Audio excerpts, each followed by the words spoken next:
Oke, assalamualaikum anak-anak. Waalaikumsalam warahmatullahi wabarakatuh. Oke, apa kabar semuanya? Coba kalau saya sebut hello, kamu jawab hai. Hello semua. Apa kabar? Hari ini kita akan seperti biasa belajar. Ini pelajaran fikih. Namun sebelumnya saya mau memastikan apakah anak dalam keadaan bahagia?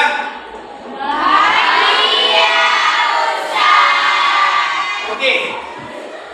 Ada beberapa yang belum hadir saya lihat. Siapa saja ada? Yang belum hadir? Ustaz. Oke, mungkin sakit atau ya. Coba saya cek dulu absensi kamu. Mana absensi kamu? Ya.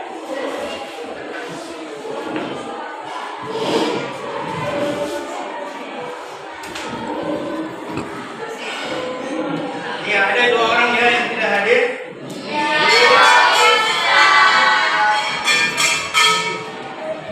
Oke. Ada 2 orang yang tidak hadir. Ya, terus ada, Indah Seragi ada. Oke. Oke, kalau begitu kita masuk ke apa yang harus kita jelaskan, yaitu sujud sahwi. Sudahkah pernah kamu dengar apa itu sujud sahwi? Sujud sahwi itu sahwi dari bahasa, arti bahasa sahwi itu lupa. Artinya sujud sahwi itu kita lihat apa saja pengertian daripada sujud sahwi. Ya, pengertian sujud sahwi ialah sujud. Ini disebutkan di sini 2 kali yang dilakukan karena seseorang meninggalkan sunnah abaat dalam sholat. Ya, meninggalkan sunnah abaat dalam sholat yang dikerjakan. Contoh, seseorang lupa ruku, seseorang lupa membaca surah atau membaca ayat, maka dia disunahkan untuk melakukan sujud sahwi. Terus di sini ada disebutkan hukum dan dalil sujud sahwi. Hukum dan dalil sujud sahwi itu ya seperti ya, hukumnya adalah sunnah, dan hadis yang terkait dari sujud sahwi ini adalah hadis Nabi yang artinya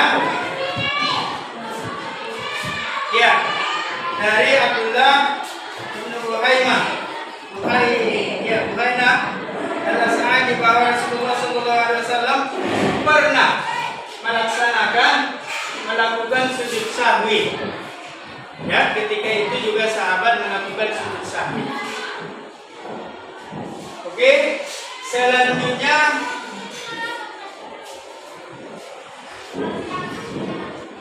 ya, sebab-sebab seseorang itu melakukan sujud sahwi.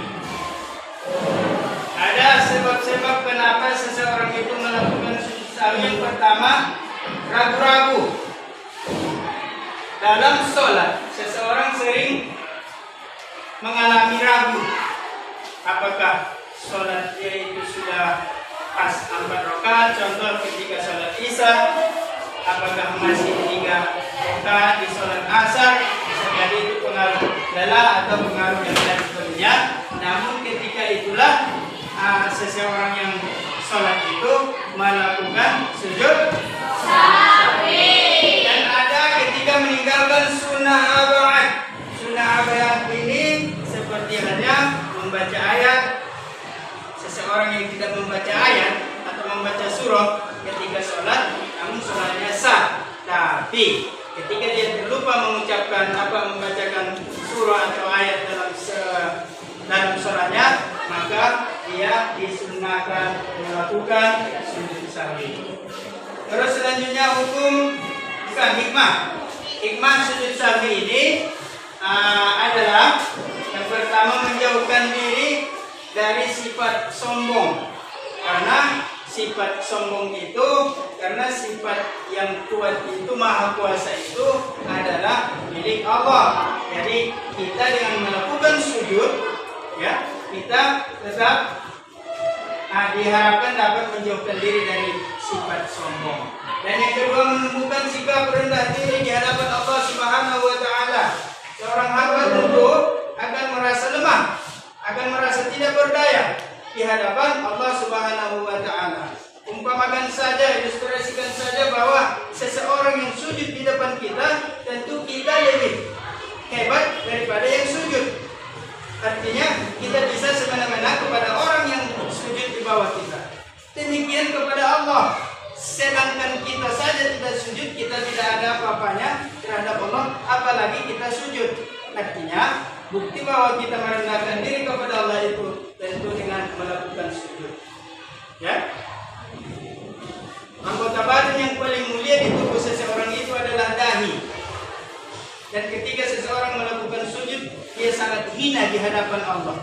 Kenapa? Karena dahi dia yang lebih mulia itu sama-sama menyentuh tanah, sama derajatnya dengan tumit atau telapak kakinya. Terus selanjutnya di sini ada sebab-sebab sujud, hikmah sujud. Ya, menyadarkan bahwa manusia itu yang makhluk yang sering lupa dan salah.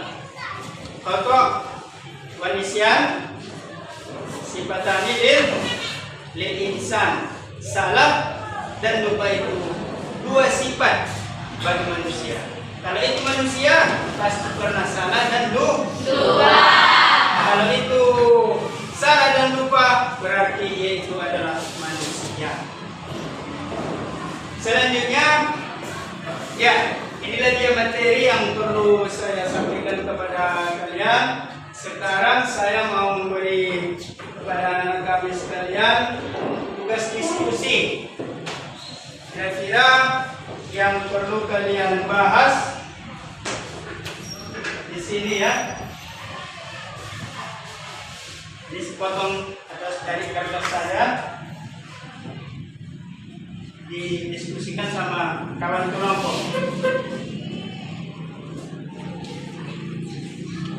Baca dan diskusikan dulu.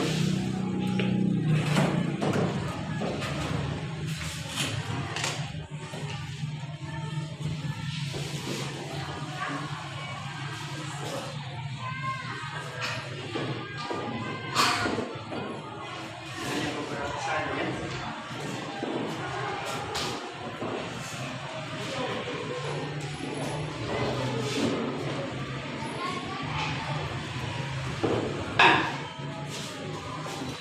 Apa persamaan dan perbedaan daripada sujud? Persamaannya apa? Coba. Satu orang tunjuk tangan. Persamaan sujud sahwi, sujud tilawa dan sujud syukur. Apa persamaannya? Sama-sama sujud. Gerakannya sama. Ya. Cuma yang membedakannya masuk di niat. Dari penyampaian materi ini kita akan mempraktekkan sujud sahwi. Sujud sahwi dipraktekkan ketika dalam sholat tentunya, dan ketika salah, maka bagaimana praktek? Oke? Silakan dipraktekkan. Kali ini untuk dua orang saja, silakan. Si Arifin Jilan, silakan Arifin.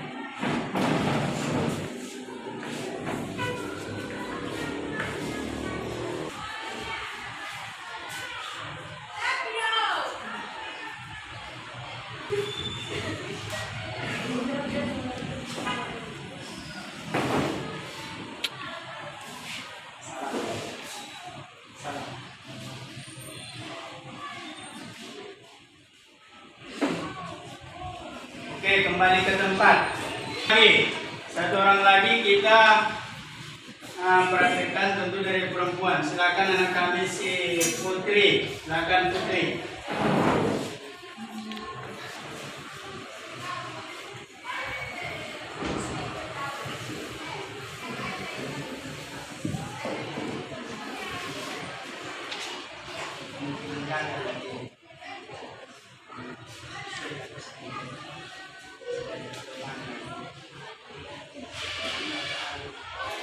Oke, sekarang satu orang saya mau maju ke depan, satu kelompok tadi maju ke depan untuk mempresentasikan tentang sujud sahwi. Oke, silakan. Coba kamu sebutkan yang kamu ketahui tentang sujud sahwi. Ya.